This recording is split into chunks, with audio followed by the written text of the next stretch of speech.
Varicose veins బాధితులకు శుభవార్త. హైదరాబాద్ లో ఉచిత కన్సల్టేషన్ మరియు స్క్రీనింగ్ కొరకు ఎవిస్ హాస్పిటల్స్ ని సంప్రదించండి. నమస్కారం రస్తమైనంపల్లి గారు. నమస్తే సిరి. ప్రతి ఒక్క మహిళ కూడా మెనోపాజ్ స్టేజ్ని అయితే ఖచ్చితంగా ఎక్స్పీరియన్స్ అవ్వాల్సిందే వాళ్ళ లైఫ్లో. అలాంటప్పుడు మన బాడీలో ఫిజికల్గా కావచ్చు, సైకలాజికల్గా కావచ్చు చాలా మార్పులు అయితే మనం చూస్తూ ఉంటాం. అది జీవితం మీద ఎలాంటి ప్రభావం చూపిస్తుంది అంటారు మేడం? అండ్ అదేవిధంగా చాలామంది మహిళలు మెనోపాజ్ స్టేజ్ని భర్తల దగ్గర దాచిపెడుతూ ఉంటారు. ఎందుకు మేడం? మెనోపాజ్ అయితే నిజంగా కూడా ఇప్పుడు ఎక్కువ వినిపిస్తుంది అని చాలామంది మాట్లాడడం అయితే జరుగుతుంది. దానికి కారణం ఏంటంటే పాపులేషన్ పెరగటం. ఇప్పుడైతే మనకు పాపులేషన్ పెరిగిందనుకో, ఇప్పుడు 100 ఉన్నారు, ఒక 4 దగ్గరే వినిపిస్తుంది. 1000 మంది విన్నారు, అప్పుడు ఎంతమంది దగ్గర వినిపిస్తుంది మనకి? ఫర్ ఎగ్జాంపుల్ ఒక 100 మంది దగ్గర వినిపిస్తుంది. సో నువ్వు 10 మందితో 100 మందినే యూ కాంట్. సో పాపులేషన్ పెరుగుతుంది కాబట్టికే ఆ వయస్సుకు వచ్చేవాళ్ళు ఎక్కువ అవుతారు. సో యాక్చువల్లీ మెనోపాజ్ అంటే ఏంటి అనే దానికి ఇంత పెద్ద సీన్ చేస్తున్నారని కొంతమంది సొసైటీలో దాన్ని మగవాళ్ళు కూడా ఇదొకటి మాట్లాడతారు అనడము, లేకపోతే కొంచెం పెద్దోళ్ళు అయితేనేమో, పాత వాళ్ళు అయితేనేమో మా అప్పుడు లేవమ్మా అనటము, ఇలా జరుగుతుంది బేసికల్గా. మేం రాలేదా అట్లా అని. సో ఇట్ ఈస్ పర్టిక్యులర్లీ ఆ పర్సన్ టు పర్సన్ అని చెప్పచ్చు. బట్ ఎఫెక్టివ్గా అసలు ఏంటి ప్రాసెస్ అంటే కనుక సిరి, మెనోపాజ్ అంటే మీనింగ్ ఏంటంటే ఒక మన పీరియడ్స్ అంటే ఏదైతే వస్తాయో అవి 12 నెలలు కంటిన్యూస్గా రాకుండా ఉంటే గనక దాన్ని మెనోపాజ్ స్టేజ్కి రీచ్ అయినట్టు. Okay so it's a very లైఫ్లో ఒక్కొక్క స్టేజ్ ఉంటుంది కదా అమ్మాయికి. మనకు పుట్టినప్పుడు ఎట్లా పెద్ద మనకి పీరియడ్స్ వచ్చి వాళ్ళు ఫస్ట్ మెచ్యూర్ అయినప్పుడు ఏమంటారు, రిప్రొడక్టివ్ స్టేజ్కి రావటం, ఎంట్రీ.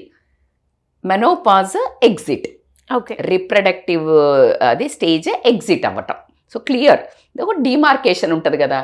రిటైర్మెంట్ స్టేజ్, జాబ్కి ఎంటర్ అయ్యే ఏజ్, రిటైర్ అయ్యే. అట్లాగా మనకి లేడీలో రిప్రొడక్టివ్ సిస్టమ్కి ఎగ్జిట్ అవ్వటం అంటే ఒక ప్రాణాన్ని తయారు చేసే ఒక సిస్టమ్ ఉండి సడన్గా అది ఆగిపోతే, నువ్వు ఇన్ని రోజులు జాబ్ చేసి ఆగిపోతే ఎంతమంది రిటైర్ అయిన వాళ్ళు డిప్రెషన్లోకి వెళ్ళి ఉన్న వాళ్ళని మీరు చూసారా? వింటూ ఉంటాం మనం, ఇప్పుడు దాకా బాగున్నారు, జాబ్ చేయంగానే ఓల్డ్ అయిపోతారు అని. అలాగే సేమ్ ఎగ్జాక్ట్లీ కడుపులో కూడా. ఎందుకంటే ఐమ్ కనెక్టింగ్ టు డాట్స్ అన్నట్టు మీకు అర్థం అవ్వడానికి, జెంట్స్కి వాట్ హ్యాపెన్స్ అనడానికి. దాని మీదన్నా మీకు కంట్రోల్ ఉంటుంది, అంటే మీరు ఇంకేమైనా చేయొచ్చు. దీని మీద లోపల జరిగే దాని మీద మనకు హార్మోనల్ మీద మరి ఎలా ఏంటి అంటే కనుక వైట్ హ్యాపెన్స్ అంటే బేసికల్గా మన రిప్రొడక్టివ్ సిస్టమ్ని, మన సెక్స్ హార్మోన్స్ ఎప్పుడైతే యాక్టివ్గా ఉంటుందో ఓవ్యులేషన్ జరుగుతుంది, ఎగ్స్ రిలీజ్ చేస్తూ ఉంటుంది ఓవరీ. ఆ ఓవరీ రిలీజ్ చేసినప్పుడు ఏంటంటే అవి బయటికి రాగానే మన సెక్స్ హార్మోన్స్ ఈస్ట్రోజన్ కానీ ప్రొజెస్టరాన్ కానీ బయట యాక్టివేట్ అయ్యి వీటిని తోటి వర్క్ చేస్తాయి. అప్పుడు ఏంటంటే నార్మల్గా ఉంటుంది. ఒకవేళ ఎగ్స్ ఆగిపోవడం వల్ల ఏమవుతుంది అని అంటే, ఎగ్స్ రిప్రొడక్షన్ ఆగిపోతుంది. ఎందుకంటే ఇన్ని ఇయర్స్ నుంచి సైకిల్ కొంతమందికి ఎక్కువ కూడా అవుతుంది, పీరియడ్స్ అవుతుంది అని అంటారు. సో జనరల్గా అయ్యే మెనిస్ట్రియల్ పీరియడ్ ఏదైతే 28 days సైకిల్ కానీ 30 days సైకిల్ కానీ ఇట్లా జరుగుతుంది. అయితే ఈ మెనోపాజ్ కంటే ముందు, ఎంటర్ అయ్యే ముందు, అంటే అయిపోయే ముందు, ఆగిపోయే ముందు పెరిమోనోపాజ్ స్టేజ్ అని వస్తుంది. అది చాలా భయంకరంగా ఉంటుంది. దాన్ని సఫర్ చేయడం అని అంటే కనుక నిజంగా కూడా చెప్పాలంటే కత్తి మీద సాంబులాగా ఆ మంటలు ఉంటే ఇట్లా దాని మీద కాళ్ళు పెట్టి నడుస్తారు కదా, అట్లా ఉంటుంది. ఎందుకంటే దాన్ని హ్యాండిల్ చేయడం రాకపోతే మాత్రం చాలామంది దాని ఒక కూరల్లో చిక్కుకొని నరకం అనుభవిస్తూ డిప్రెషన్లోకి పోయి మూడ్ స్వింగ్స్ తోటి ఫ్యామిలీ గొడవలు అనేయండి, సెక్షువల్గా డిస్టర్బెన్స్ అవనేయండి, ఫ్యామిలీ అయ్యో చాలా జరుగుతాయి సిరి. దాన్ని మనం మాట్లాడుకుంటే కనుక నేను చెప్పినట్టు ఇందాక FSH అంటే ఫాలికల్ స్టిమ్యులేటింగ్ హార్మోన్ అని, LH అంటే ల్యూటినైజింగ్ హార్మోన్ అని ఉంటాయి. ఈ 2 హార్మోన్స్ మనకి ఇందాక నేను చెప్పినప్పుడు మీకు సెక్స్ హార్మోన్స్ అని ఉన్నాయని చెప్పి ఈస్ట్రోజన్ ప్రొజెస్ట్రాన్, ఇవన్నీ రెస్పాన్సిబుల్ ఫర్ మన ఓవ్యులేషన్, దానికి యాక్టివ్గా మన పీరియడ్ జరగడానికి, రిప్రొడక్షన్ జరగడానికి. ఇవన్నీ ఎప్పుడైతే మనకి ఒక ఏజ్ దాటుతుందో మన సెక్స్ హార్మోన్స్ అనేది రెడ్యూస్ అవ్వడం జరుగుతుంది. ఏది? Estrogen and progesterone. అవి రెడ్యూస్ అయినప్పుడు మనకు రిప్రొడక్షన్ తగ్గడం జరుగుతుంది. పెరిమోనోపాజ్ స్టేజ్లో అన్నా కానీ వీళ్ళకి పిల్లలు అవ్వడానికి అవకాశం ఉంటుంది. ఇంకా స్టార్ట్ అక్కడ ఇక్కడ ఎగ్స్ అప్పుడప్పుడు రిలీజ్ అవ్వడము ఆ ప్రాసెస్లో. కానీ once you come in to the menopause stage reproduction జరగడానికి అవకాశం లేదు. ఎప్పుడు అవుతుందంటే బయట నుంచి ఎగ్స్ కనుక తీసుకొచ్చి పెట్టినట్టయితే ఆ మదర్కి ఆ క్వాలిటీ ఉందన్నట్టు ఇంకొక దాన్నైనా కూడా మోయగలిగేది కాబట్టి then also they can become pregnant. So ఇవన్నీ కట్ చేస్తే మనకి మెయిన్గా దీన్ని చాలా ఓవర్లుక్ చేయడం జరుగుతుంది.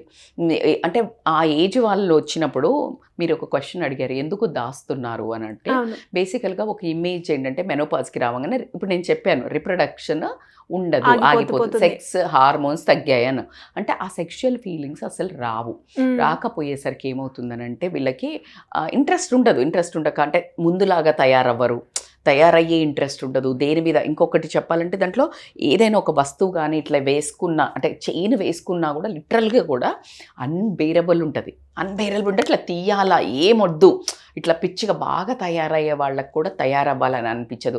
తర్వాత సిమ్టమ్స్ ఎట్లా ఉంటాయి అంటే హాట్ ఫ్లాషెస్ ఏమొస్తుందంటే మొహానికి చెమటలు, నెక్కి చెమటలు, అది కంటిన్యూ అయిపోయిందంటే మనకి స్వెట్ అంటే పర్స్పిరేషన్ జరిగి స్వెట్ రావటం ఎంత అన్బేరబుల్ అంటే నువ్వు ఫుల్ ఇట్లా చల్ల వేసి పక్కన వాళ్ళకు వణుకొచ్చి స్వెటర్లు కప్పుకుంటారు, వీళ్ళకు మాత్రం ఈ పార్ట్ వరకే, అది అసలు యూ కాంట్ ఈవెన్ ఎక్స్ప్లెయిన్ కూడా. సో అదొకటి జరగడము. అట్లా కాకుండా ఏమవుతుందనంటే స్పెషల్ ఇంకొక ఇంపార్టెంట్ థింగ్ ఏంటంటే ఇన్సోమ్నియా, నిద్ర పట్టదు, వెరీ ట్రబుల్సమ్ స్లీప్ ఉంటుంది. అలా కాకుండా వెజైనల్ డ్రైనెస్ ఉంటుంది. పెరిమెనోపాజ్ స్టేజ్లో ఈ వెజైనల్ డ్రైనెస్ ఉండటం వల్ల ఏమవుతుందనంటే ఎప్పుడైతే సెక్స్లో పార్టిసిపేట్ చేసినప్పుడు కూడా విపరీతమైన పెయిన్ రావడం జరుగుతుంది. సో వీళ్ళు ఒప్పుకోకపోవడం, అప్పుడు వాళ్ళకి గొడవ అవ్వటము. అందుకని హస్బెండ్కి చెప్పాలి.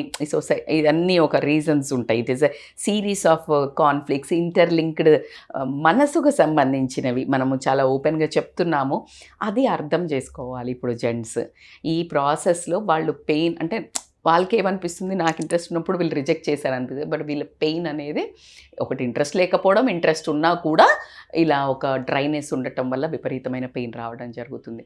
అట్లా కాకుండా లెస్ హెయిర్ ఆన్ హెడ్ జుట్టు ఊడిపోవడం జరుగుతుంది, మోర్ హెయిర్ ఆన్ ఫేస్ రావడం జరుగుతుంది. చాలా గమనిస్తే చిన్నప్పటి నుంచి ఉండవు కొంతమందికి, తర్వాత ఈ మధ్య అందరికీ గమనిస్తున్నారు మగవాళ్ళ ఇక్కడ వస్తున్నాయి అని చెప్తుంటాము. మూడ్ స్వింగ్స్, ఇది చాలామంది చెప్తుంటారు. రే నాకు మొన్న ఎవరో పాపులర్ యాక్టర్ కూడా చెప్తుండే, నాకు చాలా చిరాకు వస్తుంది, నా పీరియడ్స్ రాగానే ఇంట్లో వాళ్ళకి చెప్పేస్తాను, నాకు మూడ్ స్వింగ్స్ ఉంటాయి ఈ డ్రామాలో, సో ఎవ్వరు కూడా చాలా డిస్టర్బ్ చెయ్యొద్దు, ఒకవేళ నేనేమైనా అన్నా గబుక్కున మీరు తీసుకోవద్దు because of my mood swings అని చెప్పడం జరుగుతుంది. Because hormones play lot of mood swings. మనమే చెప్పాం ఫీల్ గుడ్ హార్మోన్స్ ఏముంటాయి, ఇవి ఉంటాయి, దాన్ని సెక్రీట్ అవుతూనే ఇలా బిహేవ్ చేస్తాము ఇట్లా. సో అందుకని ఈ ప్రాబ్లం ఉంటుంది. అట్లాగే ఫోకస్, ఇప్పుడు వర్కింగ్ ఉమెన్ మెనోపాజ్ రీచ్ అవుతున్నారు, కొంతమంది 45 to 55 జనరల్గా హిట్ అవుతుంది సిరి. 45లో ఉన్నప్పుడైతే రిటైర్ అవ్వలేరు కదా, ఎన్నో కమిట్మెంట్స్ ఉంటాయి. అసలు మేజర్ అంతా 45 to 55 పిల్లలకు పెళ్ళిళ్ళనండి, ఈఎంఐలనండి, ఇవన్నిటికీ కూడా అదే ప్రాబ్లం ఉంటుంది. సో కాబట్టి ఏమవుతుందనంటే వీళ్ళకి ల్యాక్ ఆఫ్ ఫోకస్ అవుతుంది. బికాజ్ అన్కంట్రోలబుల్ వీళ్ళ ఫీలింగ్స్ కానీ ఇవన్నీ డిస్టర్బెన్స్. ఇంకొకటి ఏంటి అంటే హస్బెండ్కి వీళ్ళు సెక్షువల్గా సాటిస్ఫై చేయలేకపోవడం వల్ల వాళ్ళు ఇరిటేట్ అవ్వటం. ఎందుకంటే జెంట్స్కి ఇప్పుడు చాలా మనం గమనిస్తే మీరు చూడండి, విమెన్ రిప్రొడక్టివ్ సిస్టంలో 70 years ఓడికైనా కానీ పెళ్లి చేస్తారు అంటే వాళ్ళకి ఆ ఫీలింగ్స్ ఉంటాయి కాబట్టి. 40-45 కాగానే జనరల్గా లేడీస్ ఏం చెప్తారు, జనరల్గా అందుకే మనం ఎక్కువ అది కూడా ప్రమోట్ చేసాం, మీరు ఏజ్ అయిపోయిందని దూరం ఉండకండి హస్బెండ్ తోటి. నాట్ ఓన్లీ ఫిజికల్, ఇప్పుడు నీకు అదే కాదు కదా, అవేర్నెస్ క్రియేట్ చేయాలి. Because it is a very important role.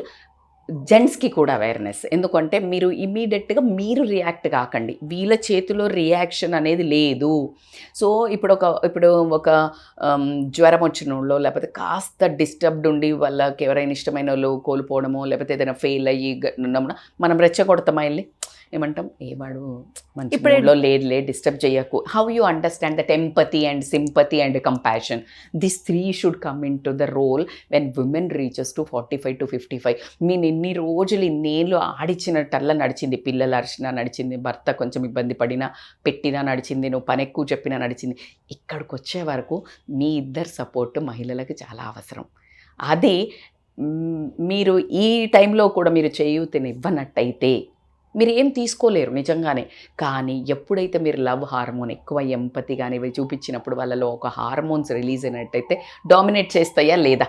ఒక మనిషికి ఇప్పుడు మనము ఫెయిల్ అయ్యి వాళ్ళు ఇట్లా డిప్రెషన్లో ఉన్న వాళ్ళకి ఏం కాదురా ఇట్లరా అట్లరా అని చెప్పగానే వాడికి సరే అని వచ్చేస్తారా లేదా? That is called motivation. కానీ మనము వాళ్ళతో ఉండాలి టైమ్స్. సో అట్లా మీరు కనుక ప్రేమను పంచినట్టయితే కనుక అది మీ రోల్, ఫ్యామిలీ రోల్. అట్లా కాకుండా మీకు బయట కంట్రీస్లో అయితే సిరి ఐ కెన్ సే లైక్ ఇప్పుడు మనకి స్విట్జర్లాండ్ కానీ ఇటు యూరోప్ కంట్రీస్ కానీ ఇటు ఇవి తీసుకుంటే వాటిలలో వాళ్ళు ఏం చెప్తున్నారంటే government plays important role to create an awareness towards this women. ఈ దగ్గరికి వచ్చిన వాళ్ళకి ఆ అవేర్నెస్ క్రియేట్ చేస్తున్నారట. మన దగ్గర కూడా స్మృతి ఇరానీ ఉన్నారు కదా మినిస్టర్, తను లోక్సభలో లేవనెత్తిందన్నట్టు. మీరు అంటే పెరుగుతున్న సంఖ్య రేపు ప్రొద్దున because of this lot of things will change లైఫ్లో. కాబట్టికే మనం గవర్నమెంట్ త్రూగా ఇప్పుడు కవరేజ్లో కానీ ఈ ఏజ్ వాళ్ళకి కవర్ అవ్వాలి, ఎలా అయితే మనము ఆడపిల్లల్ని సంరక్షించాలి ఇట్లా కొన్ని స్కీమ్స్ పెట్టామో అట్లా విమెన్ హైజీన్ మీద పెట్టామో ఇప్పుడు దీని మీద కూడా పెడితే కొంచెము చేంజ్ అవ్వడం జరుగుతుంది. ఎందుకు పెట్టాలి అని అంటే మీరు 2011లో అట్లా ఒక స్టడీస్ని తీసుకుంటే కనుక 9.6 crores వరకే విమెన్ ఈ మెనోపాజ్కి అటాక్ అయ్యారు. 2000 ఇప్పుడు మనకి ఇప్పుడు 24 నడుస్తుంది, అరౌండ్ 26కి వీళ్ళ ఐడియా ఏంటి అని అంటే కనుక అరౌండ్ ఒక 40 crores ఎఫెక్ట్ అవుతారు, రీచ్ అవుతున్నారు అనేది చేరింది. ఇంకా ముందడుగేసి ఇప్పుడు ఇది 3 times పెరిగింది, 9.6కి 40కి ఆల్మోస్ట్ నీకు 3-4 times సైకిల్. అదే నువ్వు 2030 కల్లా తీసుకుంటే కనుక 400 crores అవుతుంది పాపులేషన్ దీని బారిన పడేవాళ్ళు అని చెప్పడం జరిగింది. మరి మీరు దీని మీద స్కోప్ పెట్టాలా వద్దా? ఇప్పటిగా మనం అనంతవరకు చైల్డ్ పేరెంటింగ్ మీద కానీ రిప్రొడక్టివ్ ఇలా హైజీన్ ఉండాలని, మంచి ప్రెగ్నెన్సీ చూడాలి అని చెప్పేసి, లేదా ఆడపిల్లలను చంపకూడదు అని ఇలా కొన్ని అవేర్నెస్ క్రియేట్ చేసాం. ఇది మీరు రిప్రొడక్షన్ మీద ఎంత చేస్తున్నారో ఆ ఇచ్చిన ఒక మనిషిని టేక్ కేర్ చేయడం అనేది ఇంపార్టెంటా కాదా? చాలా చాలా ఇంపార్టెంట్. ఇన్ని రోజులు మీకంటూ ఒక సాక్రిఫైస్ చేయడం కానీ, బాడీని సాక్రిఫైస్ చేయడం కానీ, టైం సాక్రిఫైస్ చేయడం కానీ, రకరకాల సాక్రిఫైసెస్ చేసిన women, she deserves your empathy, sympathy, whether from the family, from the society, from the government అనేది it's a larger range of thinking. So దీన్ని అవాయిడ్ చేసి లేడీస్ చాలామంది ఇంకొకటి అమానుషమైన సంగతి ఏంటంటే వీళ్ళకు ప్రెగ్నెన్సీ రాదు అని తెలిస్తే కూడా ఫిజికల్ అబ్యూస్ కూడా చేస్తున్నారు అనేది కూడా మనకి అటు నార్త్ సైడ్ నుంచి చాలా వీడియోస్లో రావడం అయితే నా మనసు అయితే కలిసివేసింది. అంటే మనకి ఇంకా యాంగిల్లో మనము కవర్ చేయకపోవడమా, మనకు తెలియకపోవడమా, ఓపెన్ అప్ అని అవ్వకపోవడమా జనాలు అనేది మనకు తెలియదు, కానీ దాన్ని వాడుకోవడం. ఇంకా కొంతమంది లేడీస్ ఏంటంటే చెప్పరట, చెప్తే నా భర్త ఓకే నాకు సెక్షువల్ ఫీలింగ్స్ తగ్గిపోయినాయి అని చెప్పేసి వేరే ఎఫ్ఐఆర్ పెట్టుకోవడానికి ఛాన్స్ ఉంటుంది. నాకు ఇంట్రెస్ట్ లేదు అని చెప్పినట్టయితే దూరం వెళ్ళిపోతాడు. నేను యాక్టివ్గా యంగ్లో ఉన్నప్పుడు నాకు చెప్తే నడిచింది, నాకు ఇష్టం లేదు అని, కానీ ఇప్పుడు పిల్లలు పెద్ద పెరుగుతున్నారు అని ఈ రీజన్తో కనుక నేను చెప్పినట్టయితే నాకు నిజంగానే ఇంట్రెస్ట్ లేదు, సెక్షువల్ ఫీలింగ్స్ లేవు అంటే, నీకు లేవు కదా మరి నాకున్నాయి కదా నేను సాటిస్ఫై కావాలని బయటికి వెళ్తాడు అని నేను చెప్పడమో ఆపుకుంటున్నాను. ఇంకా యాక్ట్ చేయడానికి ఒక ఆమె లైవ్గా షిడిడ్ వీడియో ఆపుకోవడానికి నేను 3 days ప్యాడ్ పెట్టుకుంటున్నానని అట్లా చేసి ఆపుతున్నాను. ఇప్పుడు నాకే నవ్వు వస్తుంది నేను అంత సిల్లీగా బిహేవ్ చేసిన అంటే. దీంట్లో ఆమెకి అనిపించిన ఇమోషన్ నాకు అర్థమైంది, ఎంత బాధపడి ఉంటుంది చెప్పండి. అంటే ఒక భర్త 20-30 ఏళ్ళు సంసారం చేసిన భర్తతో రియల్ ఫీలింగ్స్ని కూడా షేర్ చేయక ఒక రకమైన అంత ఏజ్ వచ్చిన ఒక ఇన్సెక్యూరిటీ, తన ఫిజికల్గా వీళ్ళు వేరే దగ్గరికి వెళ్తారు. ఈ రెండు కూడా ఒక రకమైన ప్యానిక్ని క్రియేట్ చేసి ఈరోజు మనం ఈ వీడియో ఒక అవేర్నెస్ ఇవ్వడానికి ఏంటంటే ఇది చాలా అమానుషమేమో అనిపించింది. సో కాబట్టికే లేడీస్కి మరి ఎట్లా మేడం ట్రీట్మెంట్ ఎట్లా హ్యాండిల్ చేసుకోవాలి అని మీరు క్వశ్చన్ అడిగినట్టయితే ట్రీట్మెంట్స్ ఉన్నాయి యాక్చువల్గా. ఇది పేదవాళ్ళకి రిచ్ వాళ్ళకి రావాలని అయితే లేదు. చాలామంది మాట్లాడతారు మూడ్ స్వింగ్స్ వస్తే పడుకోవచ్చు కదా మేడం అని, పడుకుంటారు. మరి మంచిగా ఉన్నవాళ్ళు, లేని వాళ్ళు, నీకు పొట్ట అంటే రెక్కాడితే కానీ డొక్కాడని ఉన్న లేడీస్కి కూడా అలాంటి సిమ్టమ్స్ కనిపిస్తే they can't work, they can't go, కానీ ఇంట్లో కడుపు నింపాలి జనాలకు. ఒక్కసారి ఊహించండి ఆ పరిస్థితి ఎంత దయనీయంగా పెయిన్ఫుల్గా ఉంటుందో. సో దీంట్లో ట్రీట్మెంట్కి వస్తే ఏంటంటే దీన్ని బేసికల్గా హార్మోన్స్ ఏదైతే లెస్ అవుతున్నాయి అని అన్నాం కదా మనం, ఆ హార్మోన్స్ ఇచ్చి ఆ థెరపీ అనేది యూజ్ చేయటం జరుగుతుంది. మెనోపాజ్ హార్మోనల్ థెరపీ అని ఉంటుంది. ఇది కొంచెం ఎక్స్పెన్సివ్ ఉంటుంది, not every female can afford. ఒక 3,000 to 4,000 2,000 to 3,000 అట్లా ఉంటుంది పర్ మంత్ ఉండటం జరుగుతుంది. సో కాబట్టి అందరూ అట్లా ఒక Effort 1,000 రూపాయలు వేసుకున్నా కూడా కొన్ని ఎక్కడైనా తక్కువ చేస్తున్నారన్నా కూడా నా కామన్ పీపుల్ 1,000 రూపాయలు పెట్టగలుగుతారు, ఆ 1,000 రూపాయలు వాళ్ళకు కుటుంబమే గడుస్తుంది. సో అట్లా అని చాలామంది మహిళలు వాళ్ళ ఒక పెయిన్ని చేయడం జరుగుతుంది. సో కాబట్టి ఇది ఒకటి. అది కాకుండా ఇప్పుడు హార్మోనల్ థెరపీ కాకుండా నాన్ హార్మోనల్ థెరపీకి వస్తే నేను అవి ఎక్కువ చేస్తాను. ఎందుకంటే బికాజ్ పెరిమోనోపాజ్ స్టేజ్ మాకు హిట్ అవుతుంది. So what kind of experience అవుతూ దాన్ని ఓవర్కమ్ చేస్తూ వస్తున్నాం కాబట్టి రకరకాల థెరపీస్ని నేను ఆప్ట్ చేస్తూ నేను ట్రీట్ చేస్తున్న వాళ్ళకి చేస్తున్నాను కాబట్టి ఖచ్చితంగా బయటికి రావచ్చు. వీటిని ఎప్పుడైతే నువ్వు బయటికి ఖచ్చితంగా మంచిగా ఎదుర్కొంటావో గ్రేస్ఫుల్ ఏజింగ్ అవుతుంది. కొంతమందిని అందుకే ఏజ్ కనిపించదు, ఏజ్ పెద్దగైనా అంటే కనుక వీళ్ళు ఎప్పుడైతే మెనోపాజ్ని ఫైట్ చేయడానికి ఎక్కువ ఇప్పుడు ఒక దృఢమైన ఒక అతన్ని మనం ఫైట్ చేయాలనుకో, ఒక వార్, నువ్వు చాలా ఆయుధాలు పట్టుకొని రెడీగా ఉన్నావు అనుకో, చంపేయగలుగుతామా లేదా, విన్ అవుతావా లేదా? Exactly the situation is more strong, no doubt. Then you become more skilled. ఎట్లా మేడం అని అంటే కనుక కాగ్నిటివ్ బిహేవియరల్ థెరపీ నీకు ఏదైతే ఇప్పుడు తెలుస్తుంది వీటన్నిటిని డామినేట్ చేసే ప్లెజర్స్ తెచ్చుకో. దట్ మైట్ బీ నీకు హాబీస్ ఇంప్రూవ్ చేసుకోవడం కానీ, మంచి గ్యాదరింగ్స్ ఉండడం కానీ, మనం మొన్న మాట్లాడుకున్నట్టు వేగస్ నర్వ్స్ని ఇన్హిబిట్ లైక్ యాక్టివేట్ చేసే థింగ్స్ కానివ్వండి. ఇట్లా కనుక మీరు అంటే హిప్నోసిస్ లాగా మనం మాట్లాడుతూ ఎట్లా కంట్రోల్ చేసుకోవచ్చు, నీ బాడీ టాక్, ఆటో టాక్ కూడా మనము చేయొచ్చు, ఆటో పైలట్ టాక్. సో ఇట్లాంటివన్నీ కనుక మనము ట్రీట్ చేసినట్టయితే కనుక అట్లాగే కొన్ని స్టెరాయిడ్స్ కూడా ఇవ్వడం జరుగుతుంది. బట్ నేను ఎప్పుడు బిలీవ్ చేసేది ఏంటంటే మీకు తెలుసు విల్ పవర్ మీద ఉంది. ఖచ్చితంగా దానికి విల్ పవర్ అందరికీ ప్రతి ఒక్కటి తెలవాలని రూల్ లేదు. సో కాబట్టికి అది ఒకవేళ అవి నేర్చుకుంటే కనుక ఎలా బయటపడొచ్చో మాత్రం నేను గ్యారంటీ చెప్పగలుగుతాను సిరి. సో కాబట్టికి ఇలాంటివన్నీ కనుక నేర్చుకున్నట్టయితే ఎక్స్ట్రాడినరీ రిజల్ట్స్ ఉంటాయి. అసలు మీరు భయపడకండి మెనోపాజ్లో వస్తున్నాయంటే. ఇప్పుడు చాలా మంది చెప్తుండే ఇది చెప్పంగానే నాకు ఇది అవుతుంది అని ఫస్టే అబ్జార్ప్షన్ చేసుకోకుండా దట్స్ ఓకే, నిజంగా విన్ కావచ్చు సిరి. సో కాబట్టి మెంటల్గా ఫస్ట్ మీరు బుల్లెట్ ప్రూఫ్ వేసుకున్నాం అనుకో, ఏ శక్తి మనల్ని ఏం చేయలేదు. కాబట్టి యోగా ఒకటి ఆప్ట్ చేసుకొని మీరు ఎక్సర్సైజ్, వాకింగ్, స్విమ్మింగ్ ఇట్లాంటి ఏదో ఒకటి 2 కనుక మీరు మీ లైఫ్లో ఇంక్లూడ్ చేసుకొని, హాబీస్ ఇంక్లూడ్ చేసుకొని కొంచెం ఉన్న కంఫర్ట్ జోన్ కంటే బయటికి వెళ్తే కనుక ఈజీగా దాన్ని కూడా ఎంత జీవితం మనం దాటొచ్చాము, ఇది దాటలేమా అనే ఒక యాటిట్యూడ్ని డెవలప్ చేసుకుంటే కనుక they can really come out of it. So don't worry, welcome this phase of life also with so much of enthusiasm and happiness.